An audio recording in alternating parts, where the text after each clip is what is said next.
Os programa Frente a Frente de hoje, estamos aqui com uma lenda do karatê brasileiro, Carlos Rocha Sensei, de São Paulo, e a gente vai bater um papo aqui falando sobre um pouco, né, os principais tópicos do currículo desse grande sensei. Sensei, muito obrigado por ter nos recebido, para mim é uma honra, né? Desde pequeno acompanho aí o seu trabalho, e graças a Deus agora estou tendo a oportunidade aqui. Muito obrigado. Eu que agradeço a oportunidade, a visita ao Mushinkan, ao treino hoje de Unicamp. Seja bem-vindo sempre ao Mushinkan. Sensei, quem foi seu primeiro sensei no karatê? Meu primeiro sensei foi um professor da Shitoryu Yoshida. Ele ficou poucos anos no Brasil, ele era japonês mesmo, eu acho que ele trabalhava até na embaixada do Japão. E quando ele estava para ir embora, como eu era um aluno mais frequente dele, já estava na faixa marrom, porque naquela época só tinha branca, marrom e preto, não tinha essa gama de cores.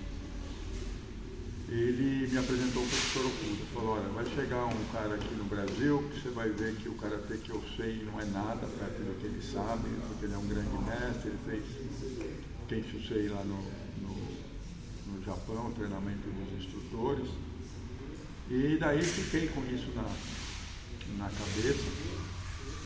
Passei a treinar com o sensei Ricardo Delia, e junto com o Delia, Delia me levou lá na academia do professor Okuda. E lá fiquei, de 72 até 96. Aí eu abri aqui a Mushinkan em 2000, comecei a dar aula no Clube Monte Líbano por um período, até montar a minha academia. E estou aqui na Mushinkan desde 2000, estou há 25 anos. 25 anos aqui. O senhor falou aí de Okuda Sensei, né? Ele tem uma história bem enfática sobre ele, sobre a questão do curso, né? Kenshusei. Aqui, se o senhor pudesse resumir o que foi aquele curso, o que o senhor diria? Então, aquele curso, a primeira coisa que eu acho que favoreceu esse curso tão puxado foi o grupo que o professor Okuda conseguiu reunir. Ele reuniu um grupo realmente, todos eram jovens, muito dispostos, bons karatecas já, cada um com o seu professor, mas ele conseguiu reunir realmente um grupo muito determinado, muito afim de seguir os ensinamentos dele. E ele teve um comando tão forte com a gente que se ele mandasse a gente bater a cabeça na parede, a gente não perguntava por quê. Ele tinha um comando muito forte. E formou um grupo realmente muito forte, de treinamentos muito pesados. E naquele tempo as coisas eram diferentes, né? O pessoal não se importava, pelo menos nós, não nos importávamos muito se quebrasse um dente, tomasse 5 pontos, 10 pontos na cara. Era diferente. Hoje o pessoal é muito preocupado com a estética, com beleza, e não está acostumado realmente a treinos duros, né? Qual é a vantagem? Além de ter de vez em quando uns jukumitês bem pesados, a quantidade de repetição era absurda. E isso traz o que para você? Você passa vários momentos e fala: agora não dá mais, se eu fizer mais um movimento eu vou morrer. Daí você quebra aquela barreira e você fala: não, agora eu aguento bem mais. E essas quebras de barreira vão te dando uma força interior que depois de um tempo, quando eu ia lutar com alguém, não tinha medo de perder, porque eu pensava assim: ele não passou pelo que eu já passei, então ele não vai aguentar o que eu aguento. Então isso daí muda, você tem uma autoconfiança pelo tanto que você aguenta.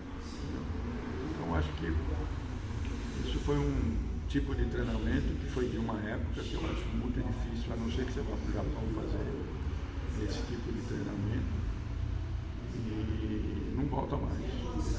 Muito difícil o pessoal ter tempo disponível para fazer isso, porque era uma manhã inteira, 3 vezes por semana, e todos os dias à noite. Eu mesmo cheguei a treinar 21 a 23 horas por semana, então era uma coisa que Hoje é impossível, porque a pessoa precisa trabalhar, precisa fazer outra coisa. É complicado. O senhor falou também um pouquinho, estava me contando aí a questão da sua experiência como atleta. Qual seria o título assim que o senhor destacaria como atleta, né? E até quando o senhor competiu? Então, eu acho que, principalmente naquela época, ou até hoje, competir é uma experiência muito importante para formar um karateca que vai dedicar a vida para ensinar outros alunos, ou para fortalecimento interior, caminho do judô mesmo. Aquele atleta aquele karateca que não teve experiência real, de confronto, não vai entender bem a profundeza do que é um combate, entendeu? Qual que é o que traz para você aquela noção de aqui e agora, de que um erro é fatal. Essas coisas mudam a pessoa. Então, a carreira de atleta é importante nesse sentido. Primeiro, você vai lá na frente sozinho, você vai se expor diante de um público grande, só isso daí você já tem que quebrar o seu ego, né? Se você errar, tanto que nas primeiras competições, um dia eu me passei perguntando, você está com mais medo de se machucar ou de perder? Se você perder, qual é o problema de perder? É porque fere teu ego. Eu não sou bom, eu perdi para o outro. E isso, quem vai se expor em competição, um dia vai ganhar, um dia vai perder, ou até chegar a ganhar, vai perder muito. Eu passei de 73, eu fui ganhar meu primeiro campeonato individual em 78. Fiquei sempre entre os 4 finalistas, de 73 até 77, mas só fui ganhar um campeonato individual em 78. Então você tem que ter uma resiliência, você vai perder muitas vezes. E isso eram 4, 5, 6 campeonatos por ano, e perdendo, mas nunca desistindo. Então essa acho que é a grande experiência que a competição pode trazer. Essa coisa de você se expor, de você se confrontar, de você ter que ver os seus erros, porque o teu adversário mostra os teus erros. E você procurar corrigi-los e até conseguir ganhar um torneio, que é uma sensação de missão cumprida, vamos dizer assim. E daí começa um problema maior, porque depois que você é campeão, e aí, no ano que vem, no ano seguinte, se você não for no mínimo campeão, você já está perdendo. Tem um gostinho, né? Então, dá mais medo ainda de, agora eu vou. Eu dei muita sorte, porque eu ganhei o Campeonato Paulista em 78. Ganhei kata e comitê na mesma. Todas as competições que eu fui campeão, eu fui campeão de kata e comitê na mesma competição. E de 78 até 86, todos os comitês que eu fiz eu ganhei. Não perdi nenhum. É uma sorte também. Mas eu fui campeão, na época era mais sul-americano do que pan-americano. Tinha só o México que entrava, o resto era o Cone Sul. Ganhei esse campeonato, ganhei o campeonato da Coxincan, que até o meu amigo Chicão foi campeão no segundo campeonato da Coxincan, eu fui no primeiro. Então tudo que eu participei, eu dei a sorte de ganhar. Mas naquela época eu estava realmente de uma forma muito incrível. Eu treinei muito tempo com o professor Okuda. Realmente eu consegui alcançar um nível que a probabilidade de perder era pequena, era menor.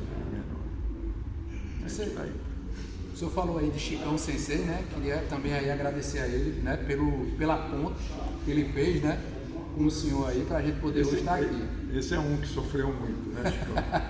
Sabe, nós tivemos vários embates, nós temos cicatrizes recíprocas.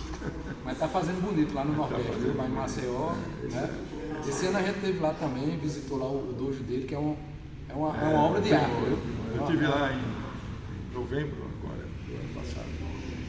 Sensei, como o senhor definiria karatê? Se alguém perguntasse, o que é karatê? Então, o karatê é primeiro que Tem um karatê que é esportivo, que não é nada, é a mesma coisa que jogar futebol de salão, basquete, sem denegrir, é um esporte. Mas quem pretende percorrer o caminho do karatê é um caminho, primeiro, sem fim.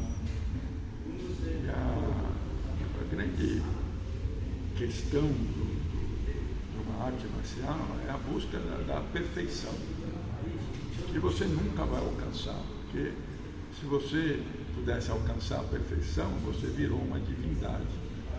Então essa procura que é maravilhosa, porque ela é infindável, mas ela cada vez ela lapida mais a sua alma, o seu espírito, e ela transfere isso para a sua vida do dia a dia. Esse é o grande fator do karatê. Depois que você consegue fazer um karatê de excelência, tudo que você vai fazer na sua vida vai ser com excelência. Você não vai conseguir fazer mais nada, mais ou menos, porque você está acostumado a procurar excelência nas coisas. Então, acho que esse é o grande ensinamento do karatê como arte marcial. Outras artes marciais ensinam a mesma coisa, desde que você vá a fundo. Essa busca da perfeição, portanto, a busca da divindade. Então, gente, esse é um pouquinho, como a gente falou para vocês, né, a história. Quem quiser saber mais, você pode pesquisar aí na internet, que você vai encontrar muita coisa falando aí de Carlos Rocha Sensei. Mais uma vez, muito obrigado. E queria que o senhor deixasse aí a referência aqui do seu dojo, né, para quem estiver em São Paulo, vir morar em São Paulo, estiver passando por São Paulo, onde é que a gente encontra a Mushikan? Endereço, telefone? Aos karatecas do Brasil, eu faço um convite: quando eu passar em São Paulo, venha treinar na Mushikan. Eu tenho o maior prazer em receber karatecas de todos os cantos, de todas as federações. Aqui não tem essa de nem de estilos, pode vir visitar, treinar, vai ser um prazer. A Mushikan fica na rua Domingos de Moraes, 2216, aqui na Vila Mariana. Nós estamos no Instagram também como Mushikan, no Facebook também. E eu tenho um Instagram particular que é de karatê, que é Carlos Rocha Sensei. Acho que é difícil não me encontrar. Né? Então, gente, fica aí a dica, certo? Eu recomendo, né? Tive boas dicas hoje aqui, uma excelente aula de kata que a gente teve aqui com o Carlos Rocha Sensei, com várias, né? Não foi só kata, né? Teve várias dicas voltadas para o comitê, né? Então, super recomendo. E até o nosso próximo programa, se Deus quiser. Os